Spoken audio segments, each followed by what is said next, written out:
Let's see. Let's go to the next one. Jojo Leon, Monaim Matlaya says, "Hi Abe, I want to build a career as a 3D artist, and I hope you can tell me what I can improve and what to change.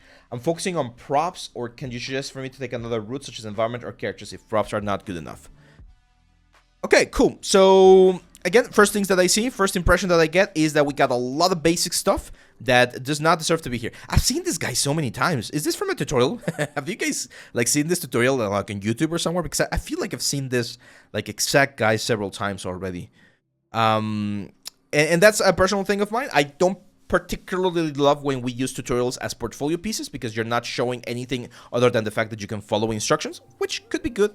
But again, most of these tutorials like the donut and things like that, they're awesome to learn, but not as great to have on your piece. So what do I see here? Again, I see a lot of disconnected pieces, right? Like this sword right here. Very simple sword. It's something that someone who's learning game assets can also do relatively fast. It's like nicely optimized. You don't really need this kind of stuff, but it's not impressive, okay? And it's not impressive because anyone who can do something like what you're showing right here should be able to do the sword. This one looks very nice, and I like the fact that you went ahead and added a little bit more like information here. I'm gonna show you a little trick here. Let's go to Photoshop real quick.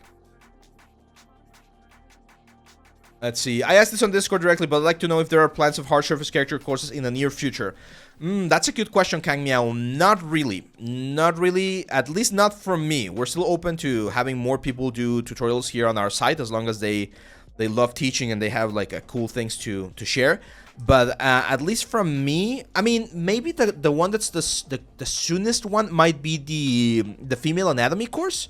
So the female anatomy course, which is going to be like the arch rival of Duncan, she's going to be a little bit sci-fi-ish, so there's going to be a little bit of hard surface there, but it's not going to be like a complete hard surface stuff. Okay, so what you can do here with this one, for instance, my friend, to get rid of a little bit of that sort of like CGI effect, is to add a couple of things that we normally use in photography, right?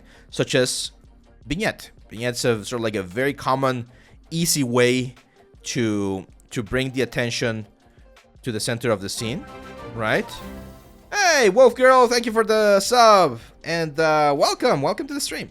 So I'm gonna use a little bit of like vignette right there, and as you can see, this is gonna bring more information there. And color balance, guys. Color balance is so freaking important. So I'm just gonna use color balance here.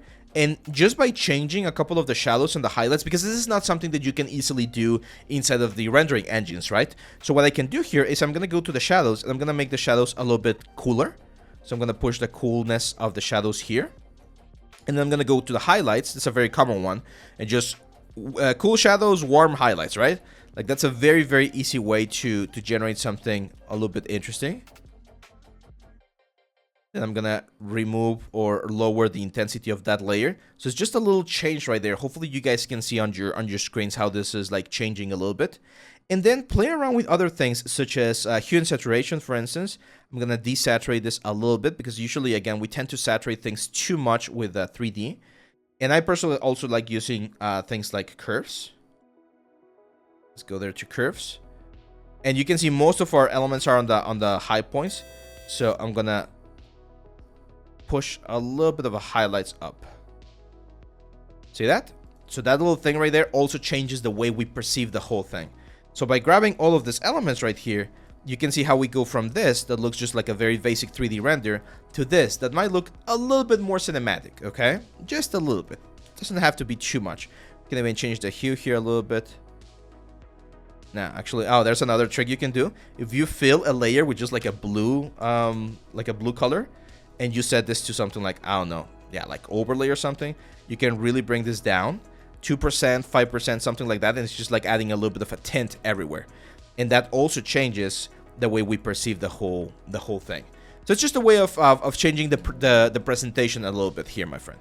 Now, you're asking if you should change to environments or characters. I don't see any characters, so I would probably advise you to either start practicing that if you want to do that. And same for environments. Like, I don't see big environments. So my advice would be keep focusing on props. You do have a good grasp on texturing. Texturing's like on this little bot right here looks very nice. But you need to do, again, more complicated things, man. More complicated things. Because all of the simple assets is going to be tough to land like a nice like position with just like this simple elements. one thing you can do, if we've mentioned this before, is combine multiple things of this. Combine multiple of this in a single like scene, in a single like diorama or something, so that you can tell a story, as we always mention. Okay? Hope that helps. Let's see. Fernando Vasquez says, I have an issue about the character artist position. How many characters do you think we need to make? Unless to be, I would say, Fernando, at least that was my particular case. I had 4 characters, I believe, on my portfolio when I got my first call, and I usually recommend 4 to 5 characters. And I like to recommend a male character, a female character, a monster character, and some like a wild card, like a kid, or like a very old character, or like a quadruped monster, like something, so that you show that you can do all types of characters, right? So that would be my advice there.